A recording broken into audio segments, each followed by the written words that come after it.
معروف بین الاقوامی کاروباری اور سیاسی شخصیت مقصود احمد بٹ کی طرف سے برطانیہ و یورپ کے بزنس مین اور براک سٹی ہاؤسنگ سوسائٹی کھارین کے بزنس پارٹنرز چودھری خالد اور مطلوب بٹ کے اعزاز میں بٹ پیلس میں پرتکلف عشائیہ دیا گیا۔ مزید احوال جانتے ہیں سیالکوٹ سے چودھری عدنان واہلہ کی اس رپورٹ میں۔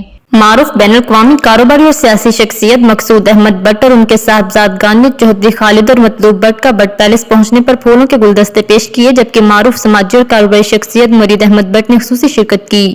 مقصود احمد بٹ کے ساتھ چودھری خالد کے دیرانہ تعلقات ہیں اور یہ دونوں شخصیات عرصہ دراز سے دیار غیر میں اپنا بزنس کر رہے ہیں۔ ان کا بیرون ممالک پاکستانی کمیونٹی میں اپنا مقام ہے۔ اپنی کمیونٹی کو یکجا کرنے اور کمیونٹی کو ہر سطح پر پروموٹ کرنے میں ان کا اہم کردار ہے۔ عشائیے میں مقصود احمد بٹ، بھائی محمد عمران بٹ اور صاحبزادگان Moiz Ahmed Butt, advocate Umair Butt, advocate engineer Zubair Butt, Umar Butt, حافظ خضر بٹ کے علاوہ ارسلان بٹ، ناصر بٹ بھی موجود تھے۔ معزز مہمانوں، چودھری خالد اور مطلوب بٹ نے بین الاقوامی کاروباری اور سیاسی شخصیت مقصود احمد بٹ کی والہانہ محبتوں اور پرتکلف عشائیہ دینے پر دل کی اتھاہ گہرائیوں سے شکریہ ادا کیا اور ان کے تکلفات اور خدمات کو ناقابل فراموش قرار دیا۔ مزید اپڈیٹس کے لیے دیکھتے رہیے انڈر گراؤنڈ نیوز۔